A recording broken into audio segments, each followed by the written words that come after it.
Hello, and welcome to another episode of Critical Wave Theory, where today we're looking into a movie and a theme that may be unforgettable, or various themes that may be unforgettable. We're breaking down I Am Legend from 2007. It's a post apocalyptic sci fi horror film directed by Francis Lawrence and starring Will Smith back when he was more of a celebrated actor and wasn't known just for slapping Chris Rock. And this film, based on Richard Matheson's 1954 novel of the same name, which admittedly I have not read because I have to come across as illiterate. But anyway, the movie takes significant creative liberties, as is pretty typical of Hollywood films, turning what was originally a vampire story into a tale of survival against mutated, light sensitive creatures. So let's get into it. Let's look at more of the details of, at the story of this story. It's set in a desolate New York City in 2012. Well, that's a little redundant. New York City kind of seems desolate. I'm just kidding. Uh, Sorry to New York. If you're a New Yorker, I apologize. I don't mean to say that you live in a desolate place. But anyway, that's where this film is set. I Am Legend follows Dr. Robert Neville, played by Will Smith, a brilliant virologist and the last known human survivor in the city. 3 years prior, a genetically engineered virus meant to be a cure for cancer mutated into a lethal plague, wiping out most of humanity. Well, isn't that something? Whoopsie.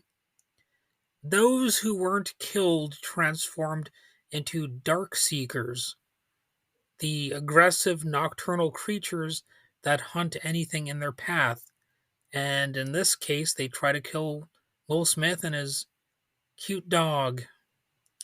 By day, Neville scavenges for food, researches a cure, and tries to maintain some semblance of normalcy, accompanied only by the aforementioned loyal German shepherd named Sam.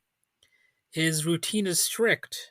Sunlight is his ally, and when night falls, he locks himself inside his fortified home to avoid the dark seekers that roam the streets. But his solitude is disrupted when, incredibly, he meets Anna, played by Alice Braga, and Ethan, Charlie Tahan, and they are two survivors heading to a rumored colony. Their arrival coincides with a brutal attack by the Darkseekers, forcing Neville to make a desperate stand. And indeed, it is quite a final scene that we're treated with. So, the themes of this movie are what you might expect from a post apocalyptic sort of film or TV show. You got isolation and loneliness, of course. Why wouldn't you have that? Much of the film explores Neville's psychological battle with solitude. His only companion, again, at least throughout most of the movie, is Sam, and he often speaks to mannequins to simulate social interaction. Oddly enough, people do that today, and we're technically not in a situation that's quite as post apocalyptic as what this Neville character goes through. So figure that one out. People are people are buying sex bots and stuff like that. And they're just as lonely as Neville, even without dark seekers running all over the place causing chaos. The film makes us question what happens when you're truly alone. You know, does does Neville, you know, get freaky with those mannequins and they just didn't want to show it in the movie. Well, I don't know. I don't know. I'll leave that up to your imagination. But there's also the question, of course, of science and ethics. The so called miracle cure for cancer backfired because humanity likes to have things backfire on them, and it leads to catastrophe. The film warns about the unintended consequences of playing God with genetic engineering. So, you're you're playing with fire, you might get burned. And survival and hope is another theme. Despite the bleakness, Neville clings to his mission, believing he can find a cure and restore humanity. So that's kind of what makes this movie, more complex because the infamous alternate ending. Geez, I can't talk right now. I almost said ending. Ending kind of, complicate. It's made more complicated because, in many ways, the main character also has some decent motives. So, the humanity versus monstrosity angle is an interesting one here. The Dark Seekers are framed as mindless monsters, but are they? This theme is especially crucial in the alternate ending, which, is what the sequel is supposed to be based off of. So, if you're watching the original version and you follow that up by just watching the sequel, you, who knows what's going to happen. I wonder how they're going to bridge that divide between the original theatrical release and the upcoming sequel that's going to be based on the ending that fewer people have likely seen. And that's one of the interesting things about this movie is that the theatrical ending sees Neville sacrificing himself to protect Anna and Ethan. I kind of ran those those two names together like they're one, but it gives them a potential cure before he dies in an explosion. Um, and he kills the attacking Darkseekers. While dramatic, this conclusion left some audiences unsatisfied. They don't like Neville's sacrifice. The alternate ending, however, stays truer to the book. But, I'm sure there are some people who prefer the theatrical ending. In the alternate one, Neville realizes the Dark Seekers aren't mindless monsters. They have intelligence and emotions. He sees himself as the true villain, having captured and experimented on various members of the Darkseeker, I guess, extended family, if you want to call them that. So, in a powerful moment in this alternate ending, he releases a captured Darkseeker and abandons his belief in his own superiority, leaving the city with Anna and Ethan. So again, that ending, even though it's something that is true to the book, as they say, uh, it does get complicated by the fact that Neville throughout the movie isn't necessarily a villain. And in fact, the Dark Seekers are kind of you know attacking him, so they're not necessarily better off than he is, or like from a moral point of view, like they're not like a morally superior species or whatever. At least, as far as I can remember. I don't remember if I've seen the alternate ending or not. I almost said ending again. What the hell's wrong with me? But anyway, you know, it's it's not as morally clear, that Neville is exactly a bad guy. it's it's still debatable, I would say. And in the original version, it seems much more like the Dark Seekers are, mindless, and it's a little bit oversimplified, perhaps, but it's got the element of a zombie movie where they're sort of a mindless horde, a high energy mindless horde, and that's what a lot of people actually like to see. They don't want to have intelligent villains who are zombie like in some respects. They just want to have the mindless horde of attackers, you know. And interestingly enough, the original novel is what actually inspired Night of the Living Dead, at least partially. I don't think it inspired every aspect of that movie, but it was definitely a part of what, made George A. Romero and what's the other guy behind it? The guy I can't even remember his name. But anyway, George A. Romero, he was largely inspired by the original novel, and you know, this version, it's a thought-provoking little twist. This alternate one. Maybe Neville wasn't the hero after all, and it's food for thought. You know, it's it was a massive box office hit, earning over $585 million worldwide.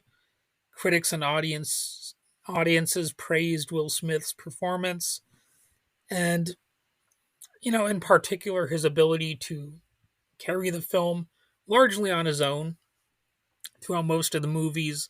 There's just him and those sort of badly CG animated Dark Seekers, and that's one thing I didn't mention. Surprisingly, so far, is that the Dark Seekers, they are overwhelmingly CG, so that could be a major negative point for this movie. For people who prefer physical effects over computer animated ones, you're probably going to be disappointed in this movie if you want to see the practical effects. Reactions to the ending were mixed, with many preferring the alternate version. And really, in my honest opinion, this movie really is boosted by Will Smith's performance to a significant degree.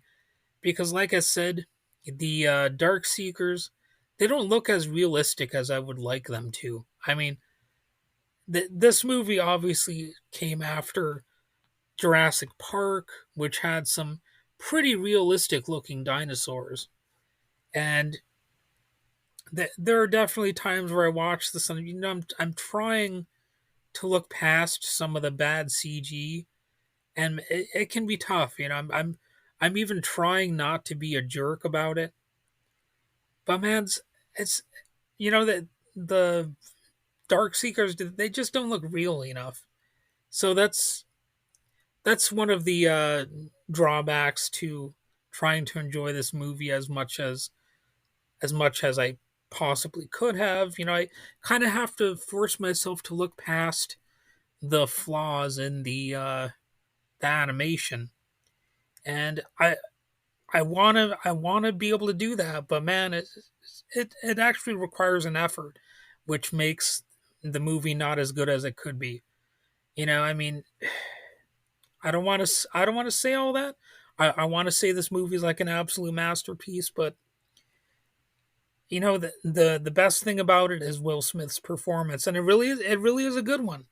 I mean, it's nowadays it's very trendy to trash talk Will Smith, but he is capable of being a good actor, if not a great actor. He's there's something to be said about just giving him a halfway decent script, and you know because he's actually committed to the role, so long as it's a good role that he can do good stuff with. He'll do good stuff with it, and this movie is proof of that because he kind of carries it. So the Rotten Tomatoes score on this is 68%. The Metacritic score is 65 out of 100. I I think that the sequel that's currently in development will probably be a hit. It's supposed to star both Will Smith and Michael B. Jordan. Admittedly, I'm not that familiar with Michael B. Jordan stuff, even though I'm sure I've seen movies that he's been in. But I'm definitely more familiar with Will Smith's stuff. And I mean it's weird because I'm like a Will Smith fan, but it's like after that Chris Rock slap, it seemed like people are turning him into an absolute villain. I mean, has nobody ever slapped anyone before or been slapped? It doesn't make you like the biggest villain on the planet. I'm not saying people should go around slapping each other all the time or anything like that. But it's kind of a forgivable thing in most circumstances. It's something to generally frown upon, sure, but I think people should be able to move past it. And interestingly, the sequel is expected to follow the alternate ending rather than the theatrical one, as I noted. So we'll see, if Will Smith can kind of carry this sequel as well, because I think they're going to need to make the alternate ending, the canon, I guess. So I don't know what they're going to do with the theatrical release version. Are they maybe just going to like make that the alternate ending? Because that would make more sense at this point, right? So I don't know what they're going to do with that. But anyway, I've rambled about this enough. My final thoughts: I Am Legend is more than just a sci-fi horror film. It's a meditation on loneliness, ethics, and what it means to be human, with some bad CGI thrown in. Whether you prefer the theatrical ending or the alternate version, the film remains a potentially compelling and thought provoking piece of cinema, and a bit of a tearjerker at times. When he loses his dog, you know, you're probably going to feel that. That's a spoiler alert right there, by the way.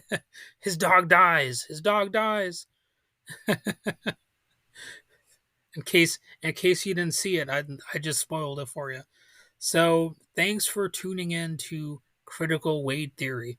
If you enjoyed the episode, don't forget to subscribe, especially if you're on, you know, YouTube, because I'm trying to build up this podcast on YouTube. And let me know your thoughts on I Am Legend.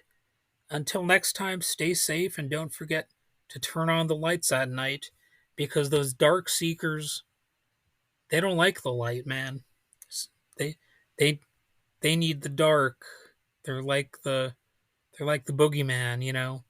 They're gonna get you. They're gonna get you. But actually, maybe you're the villain. Maybe you're the villain. Have you ever thought about that? Maybe the boogeyman is actually the good guy. Who knows? Who knows? That's some food for thought right there. Bet you never thought of it like that. Ugh, crazy fan theory nonsense. Uh, or is it just the alternate ending waiting to be realized? Well, I'm rambling now, and I'll just shut up and end the episode.